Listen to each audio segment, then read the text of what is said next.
there were issues. Now, recently, I'm sure you must have listened to or read the assessment on state of the nation in Nigeria at 60 by social cultural groups and political groups, where the Afenifere is saying that Nigeria is practicing a military system fraudulently called federalism. Ohaneze is of the opinion that nations compromised federalism, drawing the country backward.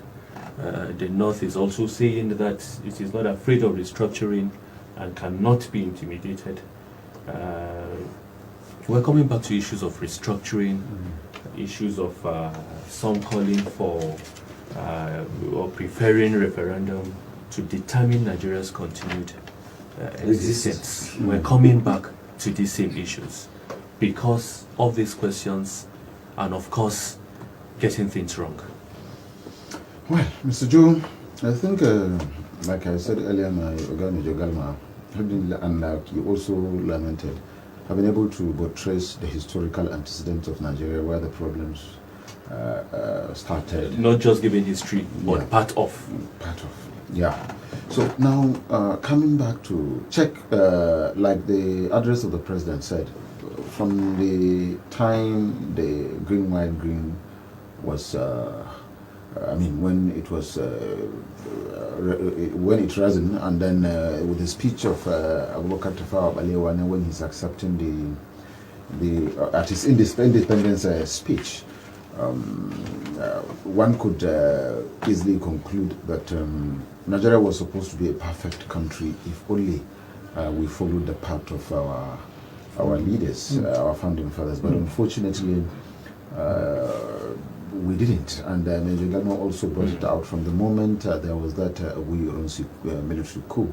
That was from that very moment also that things become really bad. Because also pointing out that even the founding fathers were also there's issues. Yes, but if it only was not all was not all well, but it was at least 80% better than when the military, the first military coup that made it to be now 75% worse, the situation, and the subsequent military coups also contributed really badly in, if you like, sectionalism, religious bigotry, tribalism, and what have you. But checking back, Nigeria as a nation, in 1960, as at the time we were having independence, the total population of Nigeria was between 45 to 60 million. We are 36. Okay. And then with 7% of the total number living in urban areas. Today, like the president said, we have over 200 million Nigerians, with about 52% of them living in urban areas. That is a very serious challenge and really stressing to the government, to the facility, and even to the cities themselves. That is on one hand. And then on the other hand, the president tried to also buttress the challenges that our founding fathers also, like Major Galma rightly presented, where you have the regionalization of political arrangement and regionalization of governance. So, in fact, I also agree with him that the problem started during the colonial masters. They should have brought this country as just one single country instead of having the 2 or 3 regions as it were as at that time. And also further, in the name of trying to give each group or each section or each tribe or each religion to per se the sense of belonging, we continue to create states and more states and more states.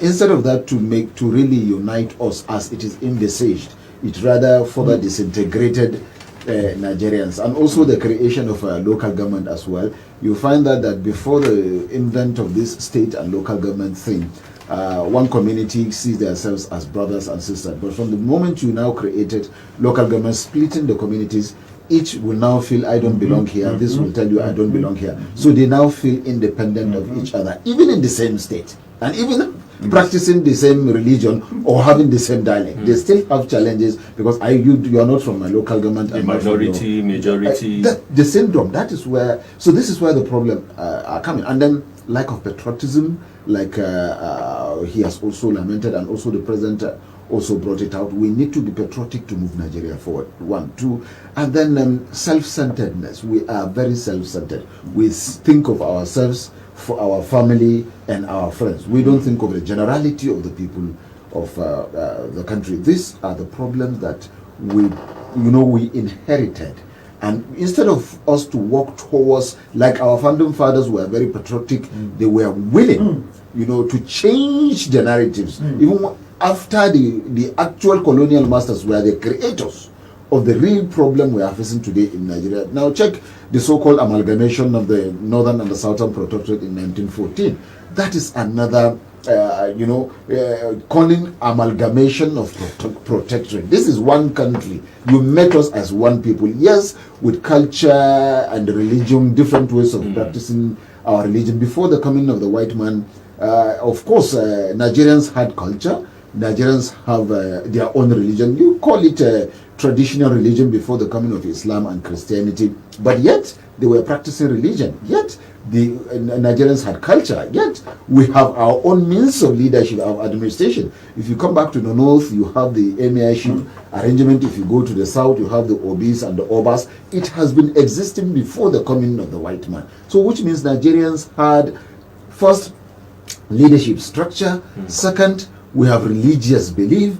And third, we have administrative arrangement, even before they are coming. So on their coming, like he rightly said, they now created a division among us. And it says to an extent where you find the northerner, after the census, the northerner will tell the southerner or the man from the eastern region that we are more in number, and the southerner or the man from the eastern region will tell you that you are more in number, we are more educated than you. This is also a barrier. This is a means of creating disaffection and disunity among the people. This has been the trend, and up till tomorrow, the northerner will still tell a southern or a eastern man that we are more in number, and that same syndrome, that same language still remain. And the southerner or easterner will still tell the northerner that we are more educated and more industrious. In fact, more now, when you hear issues of parasites. Thank you. That was why I said the situation from when they met, from the time of our founding fathers, it was 80% good